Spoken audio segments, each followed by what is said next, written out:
Join UF Hall of Famer and 14-year NFL vet Shane Matthews every weekday as he brings you all you need to know about your Florida Gators, including news, analysis, and opinions with some of the biggest names in sports. Find us on Spotify, Apple Podcast, Google Podcast, or wherever you listen to your favorite podcast. Or watch us live at 8 a.m. on Facebook, YouTube, and Twitter.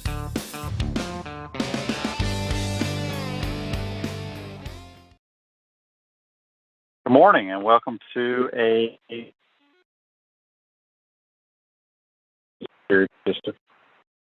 I'm talking.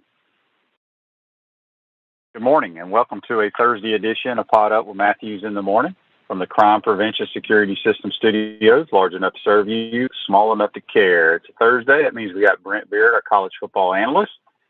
Second portion of the show, we're going to have Edgar Thompson from the Orlando Sentinel. He was at Billy Napier's press conference yesterday.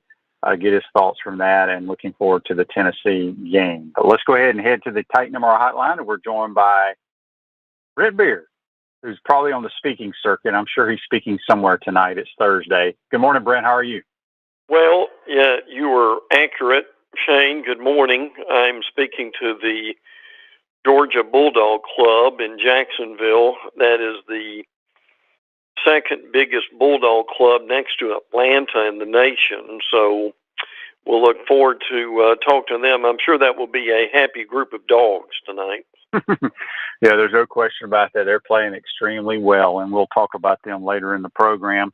Let's jump right into it. What's going on in college football with, the new playoff system? What's going on with the NCAA? This just came out yesterday, and it's news on the NCAA calendar. Now, this is not official yet, but it gives us a sneak peek at what they're looking at as far as revising the calendar. And there are a lot of things in here that are pretty fascinating as this goes along. Probably the thing that will raise some eyebrows, and we talked about this several weeks ago, and now it's becoming more of a reality, is with the expanded playoff, the season is going to start with week 0.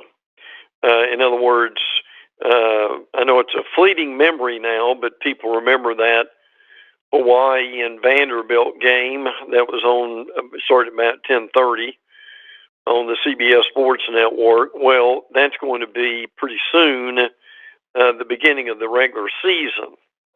And if you do that, what that's also going to do is it's going to basically up the bowl situation. Now, the first bowl game is scheduled to kick off right now this year on December the 16th. With this new proposed calendar, if it goes into effect, the bowls would start as soon as December the 10th, which, by the way, is the same day as Army-Navy plays. So keep that in mind. Now, there are other recruiting changes here, and that's what a lot of this is about, is a recruiting calendar. I'm not going to go into all of this, but just to give people an indication of what they're thinking about. Now, the early signing period in December right now is like December the 19th and December the 18th next year. What they're thinking about doing is moving their start of the early signing period 5 days previous to that. Now, they've got a backload of things in December that they really have got too tight of a window, and that would give them a little bit of some breathing room with that. Now, the commissioners are expected to discuss this next week in Chicago, and it's got to go through all the appropriate committees to get done. But suffice to say, Shane, without belaboring the point here, that's what they're looking at. Starting the season a week earlier, starting the bowls basically a week earlier, and moving the early signing period basically a week earlier. Again, a lot of change going on in college football, and looking at the calendar is one of them. Yep. I got a couple of texts here excuse me, a couple of Facebook Lives brought to you by Metal Law. Shannon says, Shane, you keep saying we need to complete passes. My question is, do you think AR is capable of completing enough of passes to win? I hope so, but you got to complete passes. Teams are going to make him throw the football from this point forward.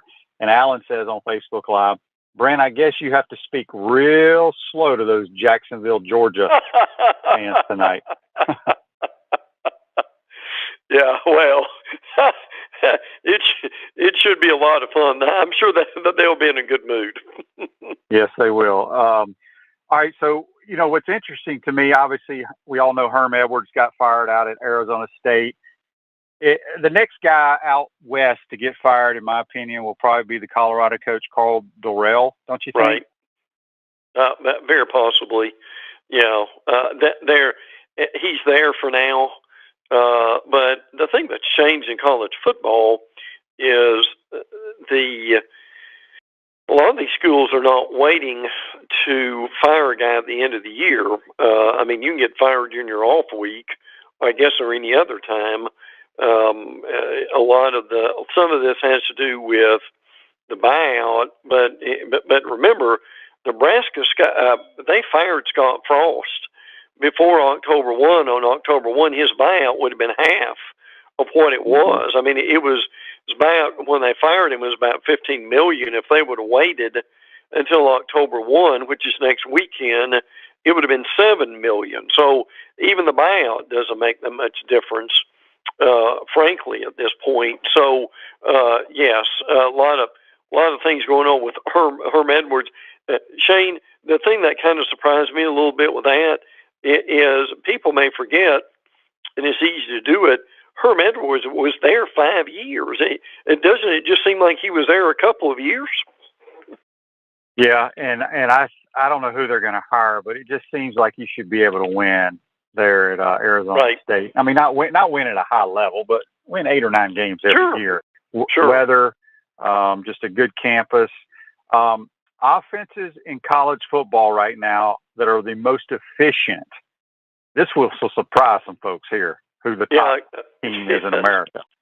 Kansas is number one. Lance Leopold, who's at Kansas, came over from Buffalo. Now, look, his name's going to be mentioned with a lot of schools, and they've got it. Listen, the odds, if you'd gone to Las Vegas with this, you'd be pretty rich right now. But Kansas and Duke are playing this weekend, and they're both undefeated. As a matter of fact, there was a little bit of talk about ESPN Game Day going there instead of going to Knoxville. But Kansas is 1, USC is 2, Ohio State is 3, Georgia's 4, Washington 5, FSU is 7 on this. So I won't go in all the top 10 right now. But Shane, that is a bit surprising, and certainly showed you the job that Leopold has done at Kansas. Yes, there's no question. All those basketball schools, I think it's Duke, Kansas, North Carolina, Indiana, Syracuse. It'd be a heck of a Elite 8. They're all really undefeated right now. So obviously, we know when OU and Texas come into the league, there's been talk, what are they going to do? But it looks like it's just going to be one conference, and the top 2 teams will play for the title. Yeah. Greg Sankey was talking about this week, and his quote was, "The focus in football is on a single division right now. The real debate is 8 or 9 conference games. That doesn't mean divisions are completely erased from our consideration, but they're not at the forefront of our thinking." So Shane, reading between the lines there, does that tell you that divisions will be done pretty quickly? Yes, there's no question. The future schedules came out, Brent, and I watched a little bit of that. Can anyone explain why Georgia has not played Texas A&M? No, there is no explanation for that. Now, the thing we mean by that is Georgia has yet to play A&M, and A&M's been in the league obviously now for several years. that's something they've got to be able to deal with. A&M joined the league in 2012. Now going to 9 league games will hopefully take care of that situation, but that was very odd. Now, look, the thing that amazes me about the schedule release is the timing. I mean, I get some of that because of the planning ahead and things of that nature, but why would you want to have one of the big events in your conference during the football season when it's just basically another event when the games are going on? I mean, do that in December or January when, frankly, at that point, it's appointment television. So, but anyway, they don't ask our opinion of these things, but I've just thought that was odd, Shane, the last 2 years of doing this in September. Yeah, I don't really understand it either. Ruzoga State Farm Office is a team of dedicated insurance professionals ready to help life go right with the right insurance options for you and your family. Visit ogreinsurance.com. Give them a call at 352-240-1779. Speaking with Brent Beaird, our college football analyst on the Titan Tomorrow Hotline. Second portion of today's program will be joined by Orlando Sentinel's Edgar Thompson, get his thoughts from Billy Napier's presser yesterday. Got a couple texts here before we move on, Brent, on the Titan Tomorrow text line. This is, don't know, this is a anonymous texter. He says, QB, yesterday a few of the questions seemed to get you riled up. You even called one question dumb. None of us have your football knowledge. We just enjoy supporting the show. I apologize. If I said it was a dumb question, no question is dumb. It could have been something that JC said that I thought was dumb, not the question. QB, yesterday a few of the questions, oh, that's the same. He tweeted that twice, so he must have wanted me to get that point across. This is from Ryan this morning. Good morning, gents. Shane, I'm surprised no one has asked you this, but do you think AR is injured? Just kidding. So much focus has been on the QB play, but the way Florida beats Tennessee is with the defensive effort circa the 1990s. They did little to slow USF down at home, so it could look like that 1990 game if the D can't muster up some 3-and-outs and turnovers. Brent, it disgusts me, but can anyone stay within 14 points of the Georgia Bulldogs? We're going to talk about the Georgia Bulldogs here in just a second, but speaking of this game this Saturday, we're going to have to somehow force some 3-and-outs. Now they go so fast, Brent, that if you do force 3-and-out, that means your offense is back on the field quickly because if they go 3-and-out, there hasn't even been a minute run off the clock. But they are very, very potent. Let's go around the league. Alabama, what's going on up in Tuscaloosa? Well, they've got Vanderbilt this weekend, and they rarely ever play Vanderbilt. And I'm not saying it's going to be a great game or anything like that, but things are really about to ramp up because next week, Bama has Arkansas and Fayetteville. Then they come home for that long-anticipated game with Texas A&M. Bryce Young continues to play well for 13 of 18. Rodell Williams had a good game. Jamarian Miller did too. These are running backs. Also, Jermaine Burton is still struggling. The Georgia transfer.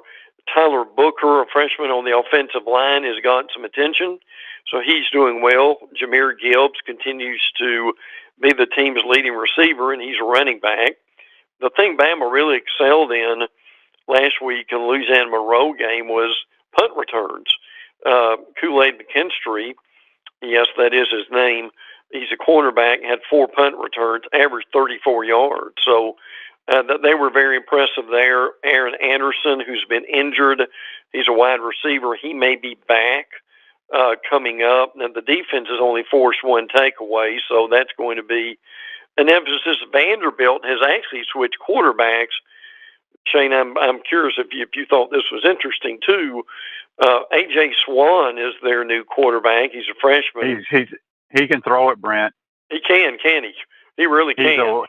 He's a huge upgrade over the other guy. Yeah. Mike Wright is who Shane's talking about, who is more of an option guy, but Swan really can throw the ball. So that's your Saturday at 7:30 game on the SEC network. We got a couple of Facebook Lives here brought to you by Meldon Law before we move on within the conference. Andy asked, Brent, what are the chances Arizona State hires Dan Mullen out at Arizona State? I think it'd be a good fit for Dan, quite honestly. I've heard that, too. I think that's possible. I've heard Bill O'Brien's name, the Alabama coordinator, been mentioned for that job, too. But, I mean, look, this time of year, you're going to hear a lot of different names. With a job like that, Deion's name's going to be mentioned with every job that comes up, whether it's Georgia Tech, who probably is going to be the next firing with Jeff Collins. It's a shame that didn't work out, or is not working out, and or Auburn, which we'll get into in a little bit. So, yeah, I've certainly heard that too, and I think Shane's right. It would be a different conference for him. And with the wide open offenses in the Pac-12, that might work. Yes, and as you win 8 games out there, you're in good shape. You sure are. Auburn coming off the loss to Penn State, hosting Missouri, who is struggling as well. Brent, I mean, look, I've said it multiple times. You probably don't win any level of football if your quarterback doesn't play well. Right. Auburn's got issues. Do you think, having talking about this game, do you think there's any way Brian Harsin makes it to the end of the year? No, I don't right now, unless they go into a real winning streak. And look, they could lose to Missouri the way they're playing right now. Now, T.J. Finley will not play. He is out with a shoulder injury.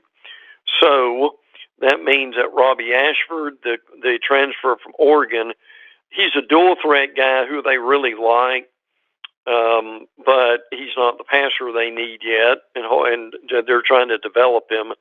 Tank Bigsby, to me, is the real mystery here as to why he's not running the ball more. I mean, he's maybe the best running back in the league, and I mean, he had 9 carries, 39 yards, 9 carries. That's amazing. But they were really overwhelmed in the line of scrimmage. Shane, I don't know if you guys hadn't seen any of that game at all, but Penn State really came. They were ready to play. Sean Clifford played well. They ran all over Auburn. But the thing that I think distressed folks the most was Auburn could not protect the quarterback at all. Now, Auburn, only 4 Division I teams have not forced a turnover through 3 games. Auburn, Fresno State, Notre Dame, and Temple. So Auburn has had a lot of turnovers. They haven't forced a lot of takeaways. Their quarterback's been pressured. But look, I mean, you've got Missouri. Brady Cook may be the best of the quarterbacks in this game, 21 of 30, 292, in the Abilene Christian win. Now, Luther Burden is a really good player for Missouri. Curious if you've seen him yet, Shane.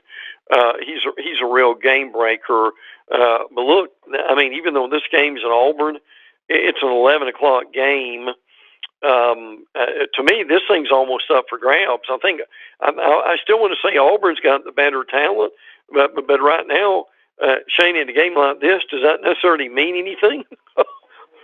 Yeah, it's going to get ugly, I think, in Auburn. Another big game in the SEC. There's really only 2 big games in the conference. Our game, and then A&M and the Hogs are playing in Dallas. Mm-hmm. I don't know what to make of this game. Usually when you think of Arkansas with Barry Odom there, you think of good defense. Their defense is struggling, especially in the secondary. Yes. But then A&M is struggling on offense. So what do you see happening in this game? Well, I think a guy like Rocket Sanders, who had 167 yards against Missouri State, people may have missed this, but Missouri State, coached by Bobby Petrino, yes, that Bobby Petrino, got out like 17-0 on Arkansas, and they were even up 10 points in the fourth quarter, so it was almost an embarrassing loss. But Arkansas was able to stay in there, and they were able to win the game. Now, this is odd, frankly, that Arkansas leads the nation in sacks, but they have the worst pass defense in the country. One thing I've learned from Shane is there are often times where if you're the best in the country in something on defense, the opposite end of whatever that is, so oftentimes is not playing very well, and that's a great example of what's going on here, right, Shane? That they put pressure on the quarterback, but they can't defend anybody. Now, Catalan, one of the better defensive backs in the league, is hurt, so he is out. So they've got major problems there.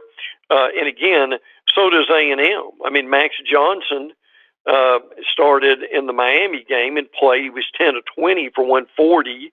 The best thing A&M did was give the ball to Devin Achane, who had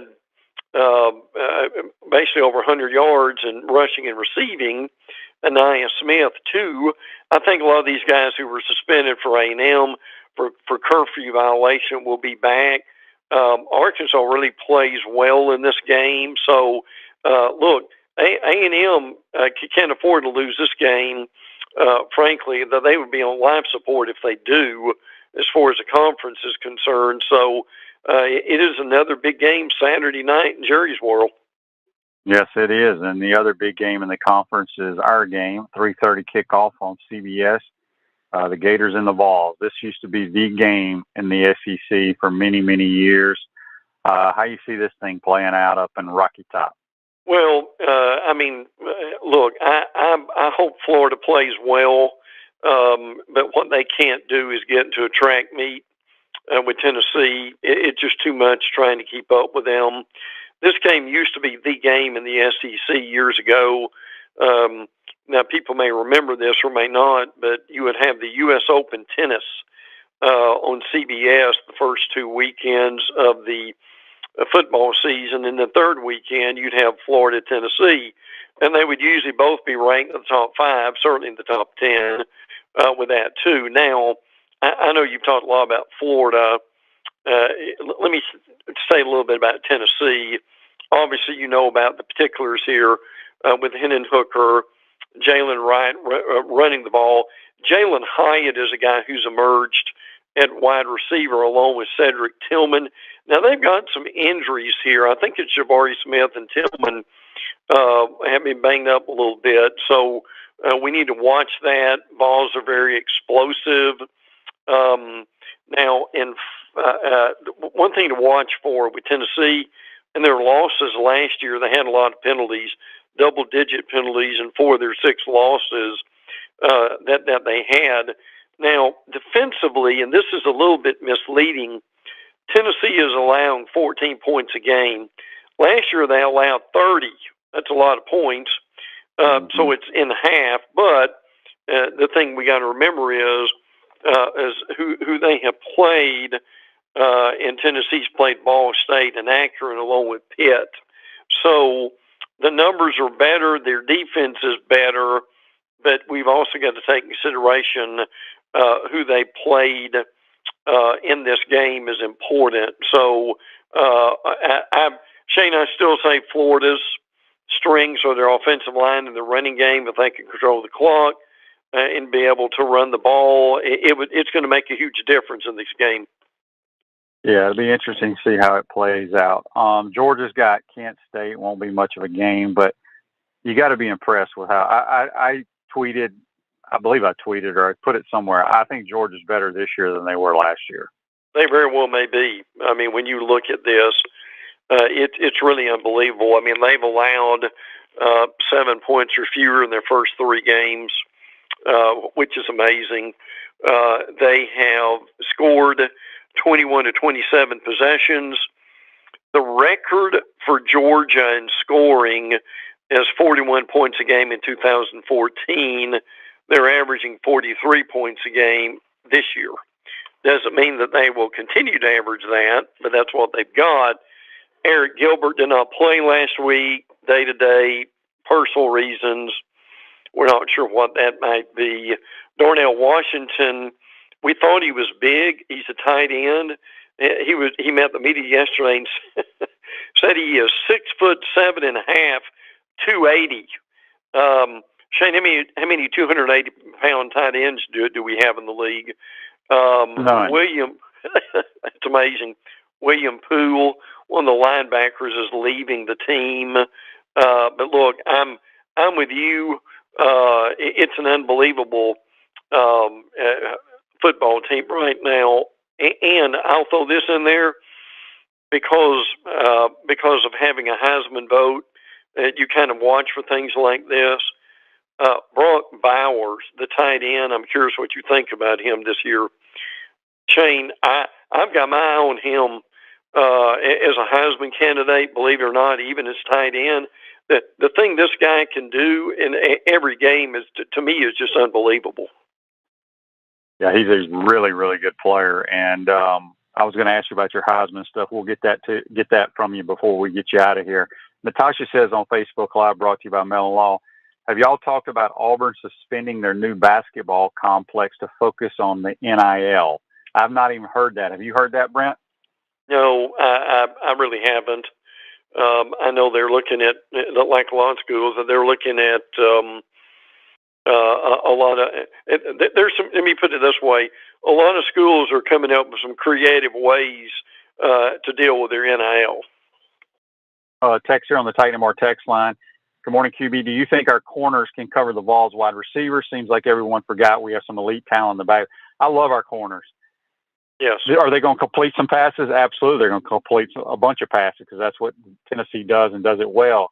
For our corners to be really elite, we got to get a pass rush. And we haven't seen much of a pass rush. So that could be a serious issue this week, in my opinion. Brent, anything else? I mean, Ole Miss goes up and just hammers the Georgia Tech Yellow Jackets. I've been kind of down on the Rebels. Maybe I'm wrong. I just don't think they're running the heck out of the football and they're playing good defense, but they played nobody. Right. I don't see great play out of the quarterback position yet. So I think that's why I'm a little hesitant on the Rebels. Well, and I understand that. I mean, Jackson Dart has played okay. Luke Altmaier, the same at quarterback. But the guys who've really done well are the running backs. Zach Evans, a TCU transfer, is third in the SEC in rushing. Quinton Junkins is another guy at running back who they really like. I mean, they just embarrassed Georgia Tech, frankly. But again, Troy, Central Arkansas, Georgia Tech, Shane's right. You can't get too excited about this yet. But the reality is, and listen, with Ole Miss schedule, you've got, now next week they've got a huge game with Kentucky. Then they got Vanderbilt and Auburn. Then they got LSU on the 22nd of October.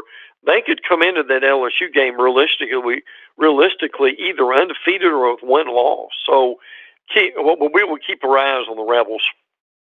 Yeah. I want to move down to the ACC because I think there's a few better games there. Yep. And we do have people that are interested in the Atlantic Coast Conference. But one that's very intriguing are the Clemson Tigers travel to Wake Forest. And there'll be, 25,000 people packed in, whatever Wake Stadium holds. It's small. Yeah.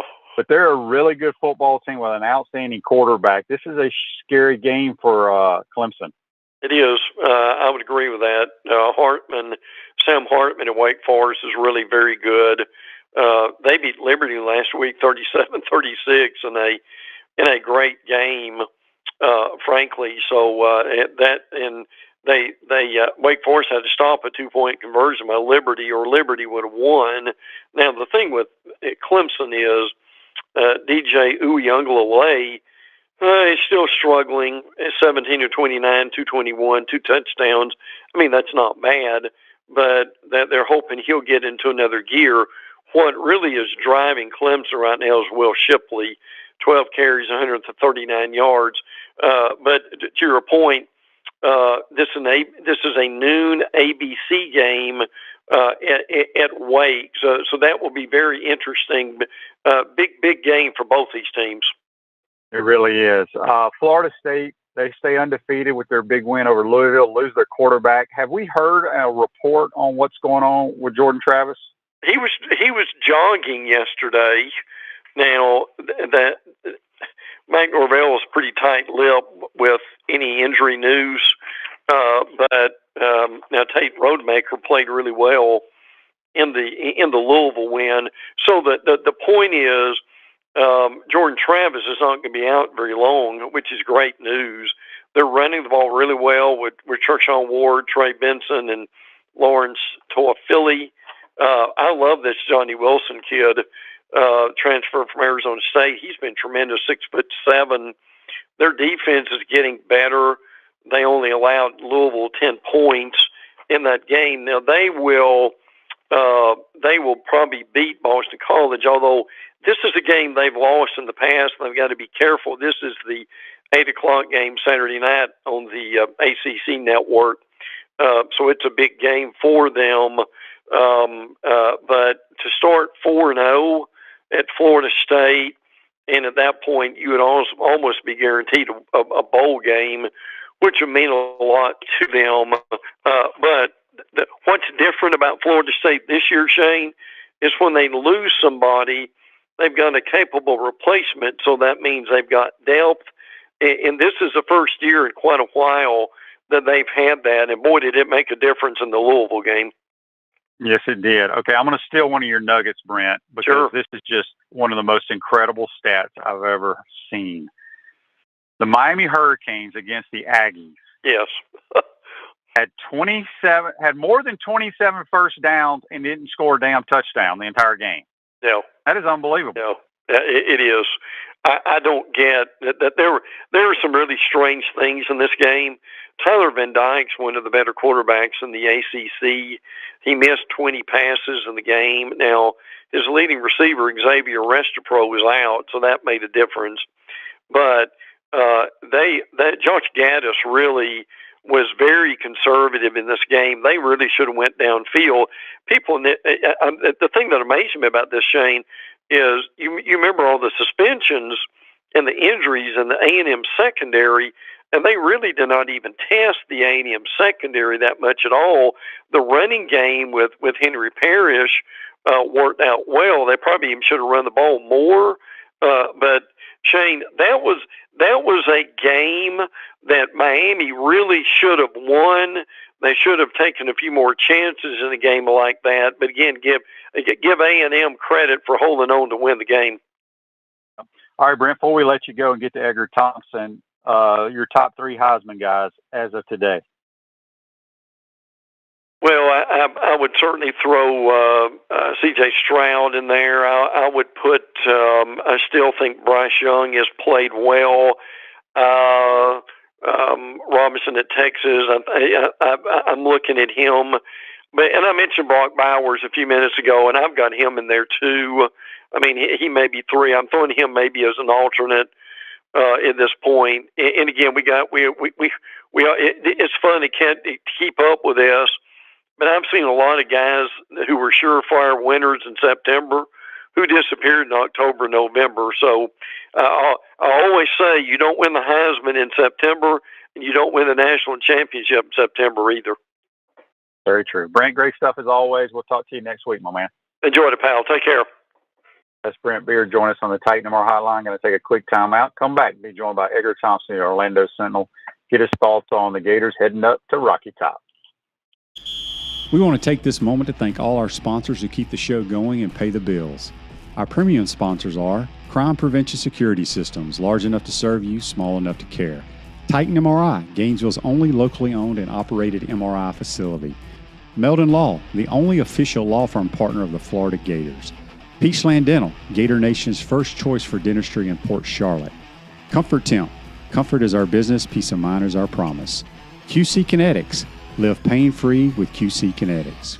Our gridiron sponsors are Auto ER, UF Bookstores, Celebration Point Town Center, Chris Doring Mortgage, Silverback Concrete Co., Ruse Ogra State Farm Insurance, Doreen Wiebe Realtor Caldwell Banker MM Parish.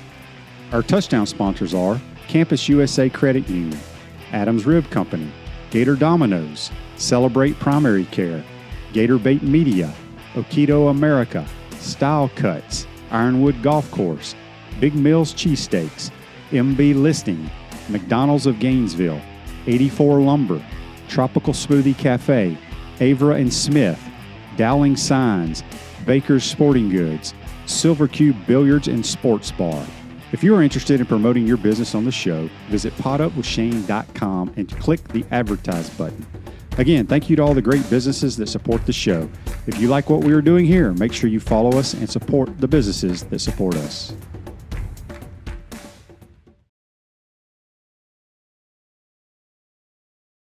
Pro football legend Emmitt Smith understands your joint pain. It does not surprise me that there are a ton of people out there that's in pain. That's why Emmitt is such a proponent of QC Kinetics, offering real lasting joint pain relief with non-surgical, all-natural biologic treatments. Whether it's a joint pain, ankle pain, shoulder pain, neck pain, back pain, hip pain, any kind of pain, the body eventually will break down when it's under that much stress. That stress can cloud your judgment to the point that you'll just say yes to the scalpel or yes to another prescription of pain pills. But maybe it's time for a second opinion from QC Kinetics. The reason why I would recommend this is because the natural biologics that QC Kinetics is providing you gives your body a chance to naturally heal itself. Restorative, regenerative solutions are here. Get lasting relief and live your life. Call QC Kinetics 352-400-4550. That's 352-400-4550. QC Kinetics 352-400-4550.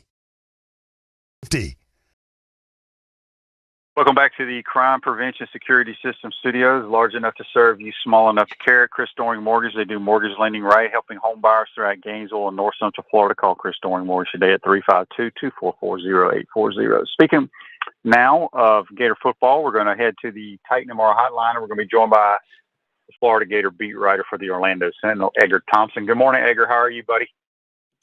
Doing pretty good, Shane. Just trying to pull a lot of things together to get out of town. I'm heading to Rocky Top here this evening. Okay, well, we're going to jump into that here in just a second, but I got a text on the Titan MR text line. Mm-hmm. They want to know, Will Muschamp has had a huge effect on the Georgia defense. Do y'all think he's the best defensive mind in college football? I think he's very good. I think he and Kirby together are outstanding. All right, Edgar, so you've done a lot of different pieces, getting ready for the Tennessee game. Billy had his presser yesterday. What stood out to you the most? Well, I mean, the big question with everyone right now is what's Anthony going to do? What Anthony Richardson's going to show up? Is it going to be the guy that was the dual threat against Utah, or the guy who struggled and really just not looked like him, what we expected? Now, I know you, before the season, we've talked a lot. His accuracy and maybe decision-making in the passing game aren't at the level they're going to need to be long-term. But I'm pretty shocked to see how poorly he's played lately. I don't know. And he just seems tentative. So, I've talked to a couple of people in his circle. I'm writing a story here, and once we're done here, Cedric Daniels, his former high school coach, is like really a mentor and just kind of a father figure to him. And he's just like, man, just be you, man. Go play, have fun, quit overthinking, quit trying to be Peyton Manning in there, or Tom Brady, and just be this perfect pocket passer. I don't know if he can, the way teams are defending him.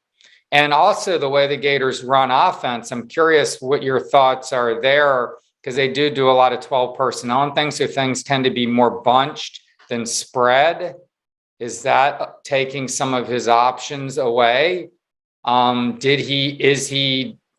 think he's injured, but has he gotten banged up a couple of times, making him tentative? We just don't know everything that's going on. So clearly that's the big question. But the other one is, can they stop the run?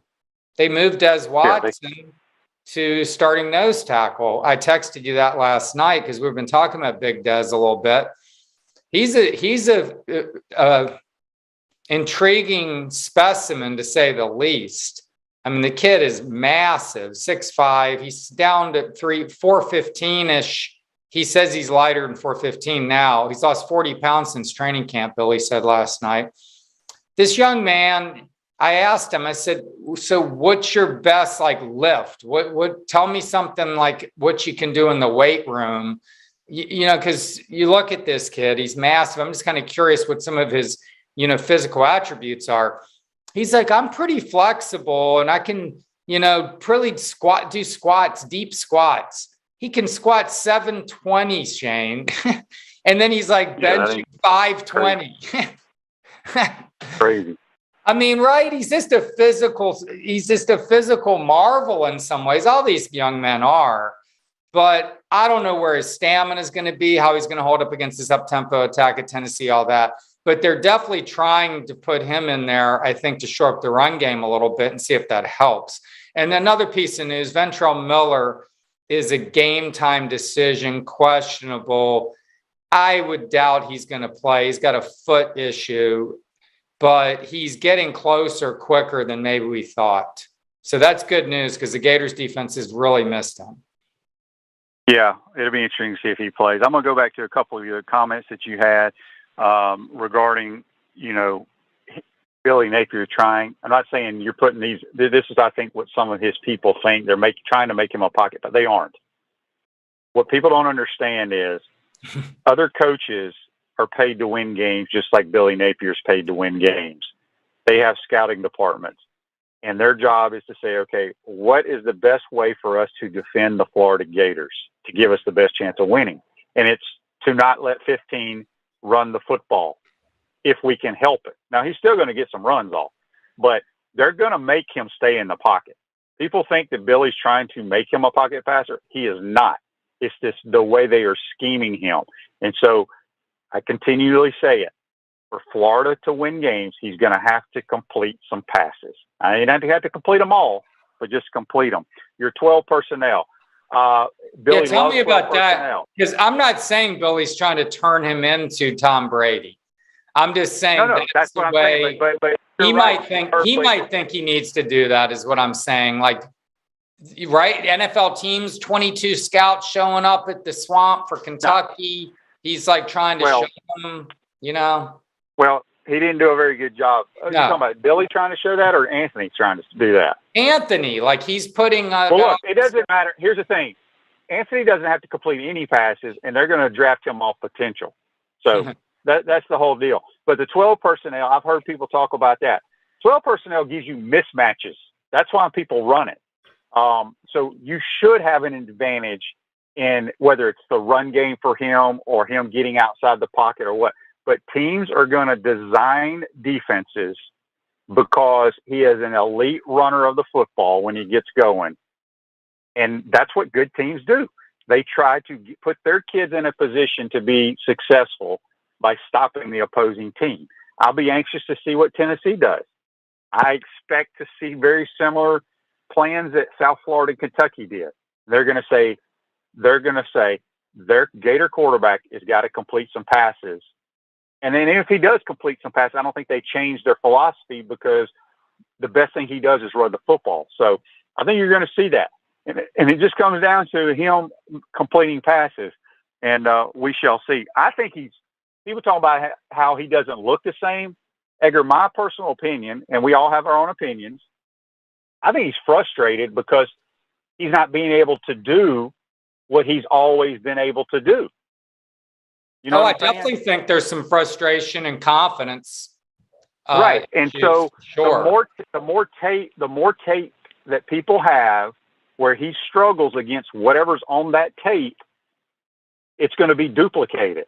And the only way to counteract that is for him to, and then people kind of make fun of me, but the object of playing quarterback is complete passes. Doesn't matter what kind of passes, just complete passes. Until he does that, you won't see teams transitioning to a different type of defense. So, whether he's hurt, I don't buy into the play calling due to injury if he was injured, he wouldn't be even suiting up, being banged up. Everybody's banged up that plays football. You got to go play. You cannot play scared. You cannot worry about getting hurt. That's usually when you do get hurt. So it's going to be interesting.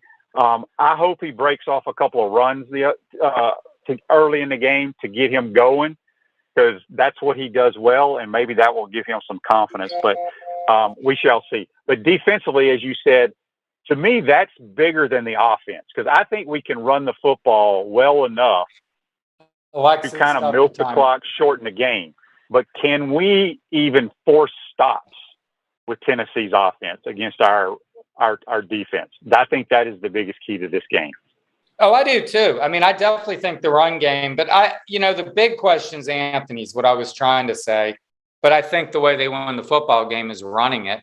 I tweeted last night. I didn't know it. I was kind of looking into I'm doing like a preview kind of box thing, and ETN and Montrell Johnson have combined for 16 of the team's 20 10-yard runs. I think Johnson 9, ETN 7.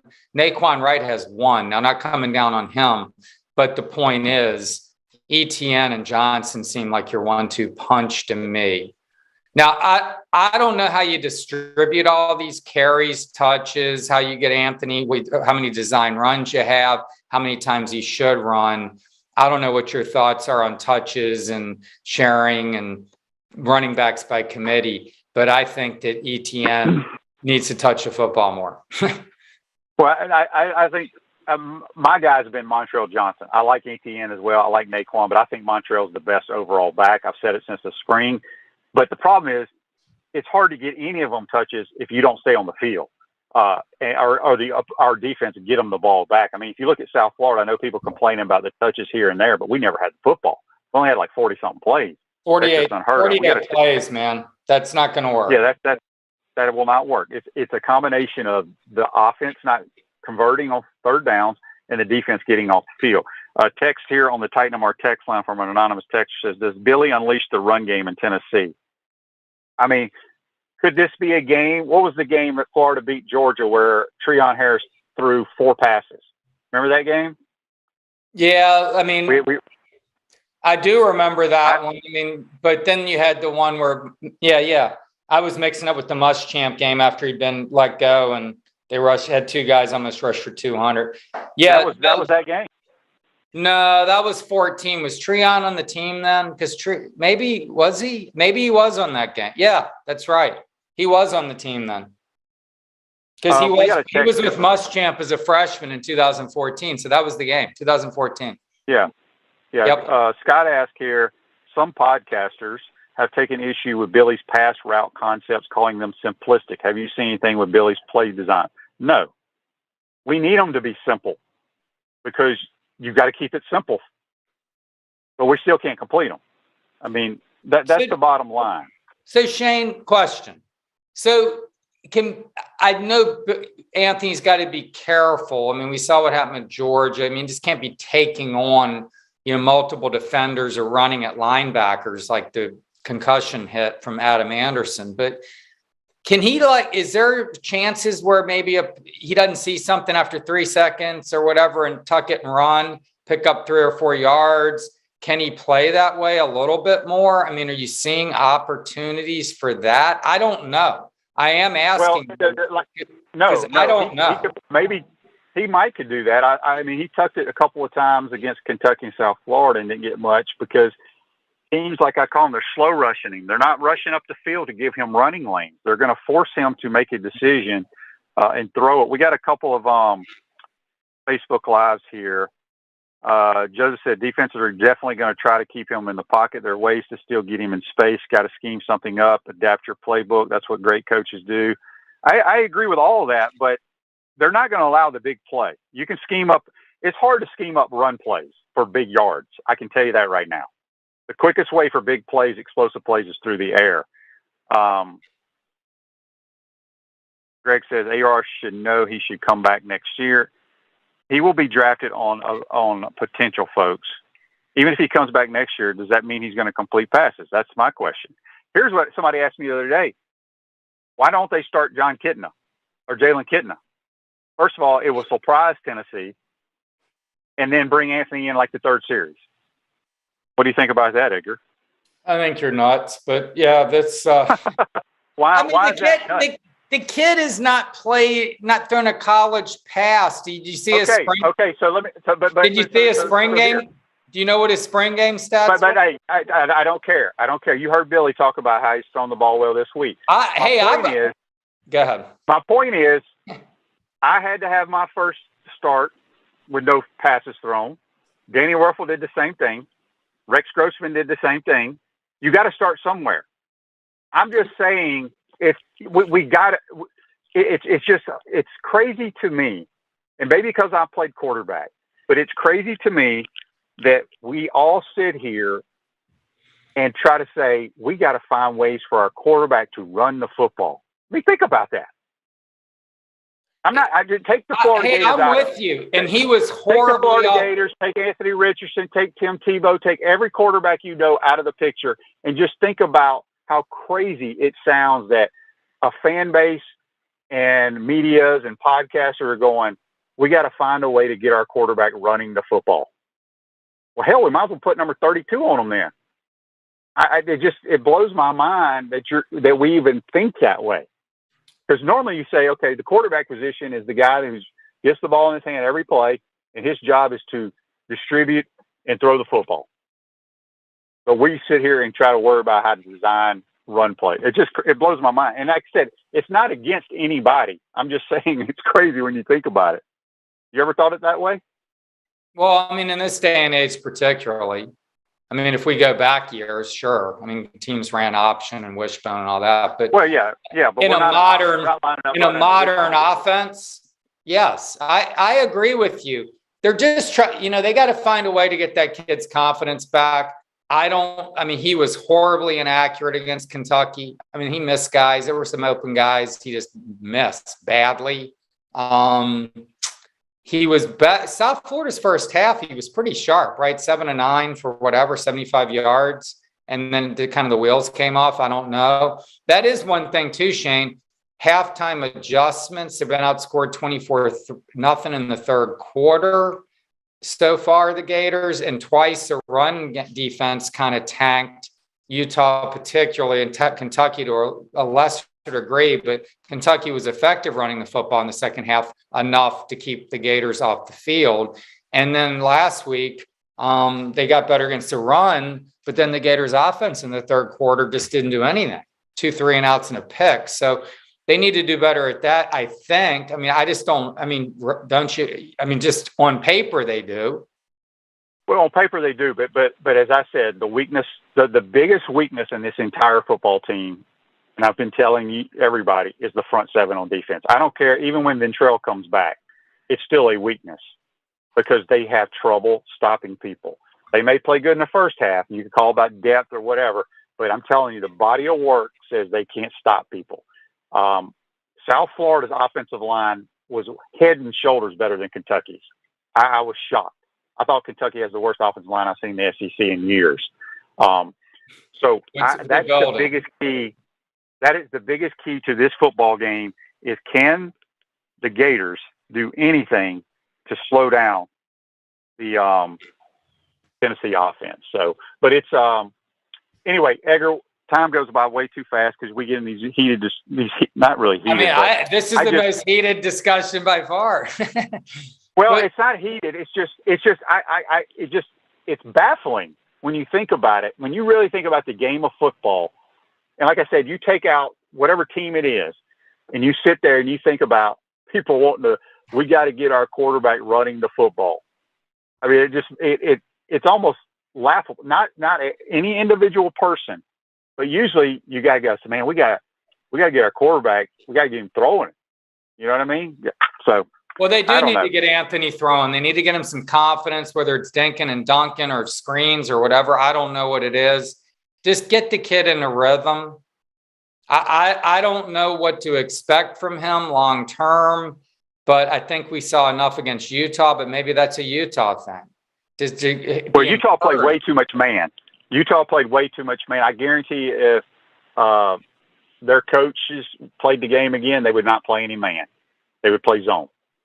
I thought they played. I mean, it was good for us because they allowed him to run and do all his stuff. But when you spread those people out playing that soft zone and slow rush, it's causing issues. And it'll be interesting, the chess match of what Tennessee does. Here's the other thing about the 12 personnel. Yeah, tell me. Well, in the passing game, I've heard that from a couple of people. That's why I brought it up. Our tight ends aren't great, but they help sometimes in chipping and protection. And we've had pretty good protection for the most part. But 12 personnel is a mismatch type deal because of personnel, not because of who that person is, because you usually have extra big guys in the box, and it allows you to have bigger plays on the outside. But we've already run out of time, Edgar. Let everybody know how they can check out your work on Twitter. OS Gators is my Twitter account. Yeah, Shane, thanks for having me, man. We'll continue the conversation next week, man. We'll see how they do. No doubt about it. In Knoxville. All right, buddy. Take care. That's Edgar Thompson from the Orlando Sentinel. Join us on the Titan Tomorrow Hotline. Hope you enjoyed today's program. Tomorrow we'll have JC and we'll have Jimmy Hyams from up in Tennessee get his thoughts on the Vols. Have a great day, folks. We'll see you tomorrow. Hey, Shane. Don't